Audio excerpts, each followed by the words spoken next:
Welcome to Final Moments, where we remember those who left a lasting mark on the world.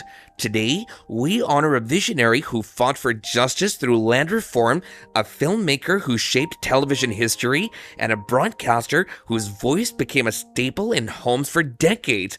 We also pay tribute to a legendary chess champion whose brilliance captivated the world. Their legacies live on. Like and subscribe to keep their stories alive. Now let's get started. Number 1. Elijah Olaniyi. Some stories transcend the game. Some lives remind us that greatness isn't just about points scored, but about resilience, passion, and the impact we leave behind.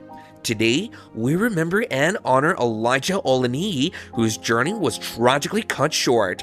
On February 27, 2025, Elijah passed away at just 26 years old after a courageous battle with brain cancer. His fight was one of immense strength and determination, a battle he faced with the same heart he brought to the game. Though he's no longer with us, his legacy will live on in the hearts of those who knew and admired him. Born on January 11, 1999 in Brooklyn, New York, Elijah's journey wasn't just about basketball. It was about perseverance, dreams, and overcoming obstacles. He didn't even pick up a basketball until 8th grade, but once he did, he never looked back. At East Side High in Newark, he became a powerhouse, leading his team to championships and earning first-team All-State honors. Elijah's talent shined at Stony Brook, where he earned the America East Rookie of the Year award and later became a first-team All-America East player. His ability to command the court, to inspire his teammates, and to push through challenges made him unforgettable. But his journey took him beyond Stony Brook, to Miami, and then back home again, always driven by his love for the game. But life, like basketball, can be unpredictable. In 2021, Elijah began experiencing symptoms that at the time seemed like minor setbacks, but in 2023, he received the news that would change everything: brain cancer. Even then, Elijah fought. He underwent surgeries, he battled through treatments, and for a time, he even announced that he was cancer-free in 2024, but the fight was not over. He lost his mother just as he was beginning his college journey, but he carried her strength with him. And through every battle he faced, he showed us all what it means to be truly courageous. Though Elijah Olaniyi is gone, his story remains a testament to perseverance and heart. He reminds us all of the importance of checking in on our health, of supporting our athletes beyond the court, and of cherishing every moment. Number 2. Roy Prosterman. Most people see injustice and turn away. Very few see it and decide to change the world. Roy Prosterman was one of those rare individuals whose vision, determination, and unwavering belief in fairness left an indelible mark on millions of lives. Roy L. Prosterman was born on July 13, 1935 in Chicago, Illinois. His journey began not in the fields of the world's poorest communities, but in the classrooms of Harvard Law School. He had every reason to follow a conventional path, a promising career in a prestigious law firm, a life of stability. But Roy was different. A trip to Liberia and Puerto Rico in the 1960s exposed him to extreme poverty, and it shook him. "This violated my sense of justice and fairness," he later said. And with those words, his life's mission was born. The Vietnam War was raging, and thousands of poor rural farmers were joining the Viet Cong not out of ideology, but out of sheer desperation. Roy had an idea that was as radical as it was simple. Give people secure rights to the land they farm, and you give them the power to break free from the cycle of poverty. His research led to the Land to the Tiller program in South Vietnam, a policy that gave land rights to over 1 million tenant farmers. The results were remarkable. Viet Cong recruitment dropped by 80%, rice production increased by 30%, and millions of lives were transformed. The New York Times called it probably the most ambitious and progressive non-communist land reform of the 20th century. That success was just the beginning. Roy went on to found the Rural Development Institute, now known as Landesa, the world's first non-profit dedicated to securing land rights for the poor. Over the decades, his work expanded to more than 50 countries, improving the lives of over 720 million people. Roy's achievements earned him countless accolades: the Gleitzman International Activist Award, the Schwab Foundation Outstanding Global Social Entrepreneur, and even nominations for the Nobel Peace Prize. On February 27, 2025, Roy Prosterman passed away at the age of 89, but his work, his legacy, lives on in the land rights secured for millions of families lifted out of poverty. Number 3. Michael Preece. Michael Preece was a storyteller, a visionary, and a man whose quiet yet steady hand shaped some of television's most beloved shows. His name may not have always been in the spotlight, but his work defined an era, leaving an indelible mark on Hollywood. Born in Los Angeles in 1936, storytelling was in Michael's blood.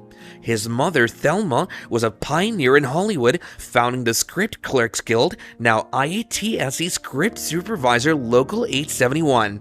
His father, Harold, may have sold cigars, but it was Michael who would light the fire of creativity in an industry he came to love. Michael started his career in the 1950s as a script supervisor, learning the intricate details of continuity and storytelling. From the breathtaking landscapes of True Grit to the high-stakes drama of The Getaway, his keen eye helped bring some of Hollywood's greatest films to life. But it was television where he truly found his home. Dallas was more than just a hit TV show, it was a cultural phenomenon. And Michael, he was at its heart, directing over 60 episodes and even filming a secret reel of every cast member firing a gun, ensuring the mystery of who shot JR remained intact. His touch was subtle yet masterful, making a show that was director-proof even better. Then came Walker, Texas Ranger. Over 9 seasons, Michael directed 70 episodes, making him the show's most prolific director. But beyond Hollywood, Michael was a devoted father, a proud grandfather, and a loving husband. His daughter Gretchen remembers him as a man who valued family above all else, one who was incredibly proud to call the legendary singer-songwriter Randy Newman his son-in-law.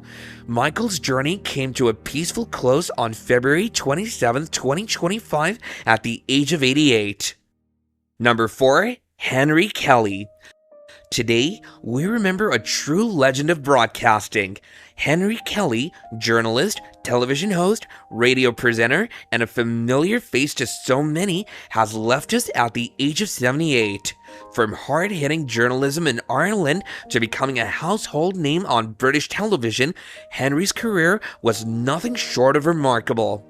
Born in Dublin in 1946, Henry Kelly had an early passion for storytelling. He started his career at the Irish Times in 1968, covering some of the most intense and turbulent events of the Troubles in Northern Ireland. His book, How Stormont Fell, remains a respected account of that era. Henry's journalism was fearless, dedicated to truth, but his destiny had more in store.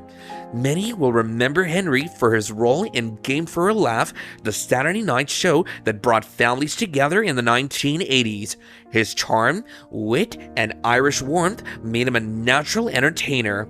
And of course, who could forget Going for Gold, a quiz show that, at first, he doubted, but soon became a cult favorite, loved by students and families alike. But television wasn't his only passion. Henry's rich melodic voice found a home in Classic FM, where he guided millions of listeners through classical music, morning chatter, and even racing tips. He had a way of making radio feel personal, like an old friend keeping you company.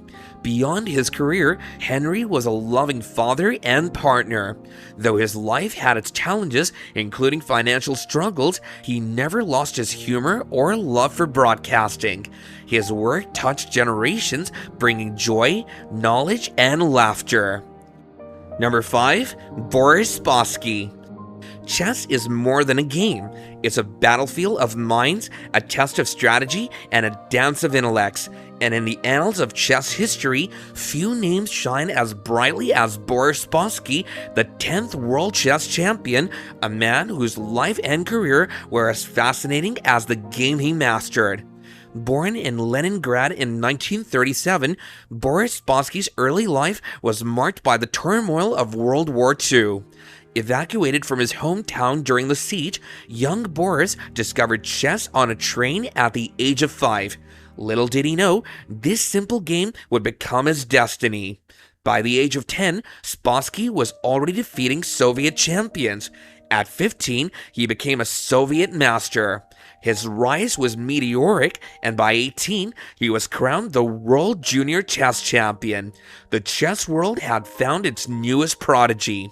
Spassky's style was universal, a blend of aggression, strategy, and adaptability. He wasn't just a player, he was an artist. His victories over 6 undisputed world champions, Smyslov, Tal, Petrosian, Fischer, Karpov, and Kasparov, cemented his place among the legends. In 1969, Spassky reached the pinnacle of chess glory, defeating Tigran Petrosian to become the 10th world chess champion. His reign was marked by brilliance, but it was his next challenge that would define his legacy. The 1972 World Chess Champion wasn't just a match, it was a Cold War showdown. Spassky versus Fischer, the Soviet Union versus the United States. The world watched as these two titans clashed in Reykjavik, Iceland. Despite the intense rivalry, Spassky's sportsmanship shone through. He famously applauded Fischer's brilliance in Game 6, a moment that transcended politics and showed the true spirit of chess. Though Spassky lost the title to Fischer, his grace in defeat earned him respect worldwide. He remained a formidable force in chess, continuing to compete at the highest levels for decades. Spassky's career didn't end with the 1972 match. He continued to inspire, winning tournaments, mentoring the next generation, and even staging a dramatic rematch with Fischer in 1992. His love for chess never wavered. On February 27, 2025, Boris Spassky passed away at the age of 88. Number 6. Peter Elbow. Writing isn't just about putting words on paper. It's about discovery, growth, and connection. Few understood this better than Peter Elbow, a man who transformed the way we think about writing, teaching, and the creative process. Today, we honor his life, his legacy, and the profound impact he had on countless writers, students, and educators. Peter Elbow was born on April 14, 1935 in New York City. From an early age, he was drawn to the world of ideas and literature, but his journey wasn't always easy. In fact, it was his own struggles with writing that led him to develop groundbreaking methods to help others find their voice. Elbow's most famous contribution to writing pedagogy is free writing, a practice where writers let their thoughts flow without stopping, editing, or worrying about grammar. He believed that writing should be a process of exploration, not perfection. As he once said, writing is a way to end up thinking something you couldn't have started without thinking. In a seminal book, Writing Without Teachers, Elbow introduced the idea of teacherless writing groups. He encouraged students to share their work with peers, focusing on not what was right or wrong, but on how the writing made them feel. This approach empowered writers to take ownership of their work and trust their creative instincts. Elbow's later work, Writing with Power, expanded on these ideas, offering practical techniques for writers at all stages. He emphasized the importance of feedback. He called this type of feedback movies of the reader's mind, a concept that revolutionized how we think about audience and revision. One of Elbow's most profound ideas was also the believing game, a method of engaging with ideas by temporarily suspending doubt and trying to believe in them. Throughout his career, Elbow taught at institutions like MIT, Franconia College, and the University of Massachusetts Amherst. He wasn't just a teacher, he was a mentor, a guide, and a champion for writers everywhere. Peter Elbow passed away on February 6, 2025 at the age of 89, but his legacy lives on in the countless writers he inspired and the transformative practices he pioneered.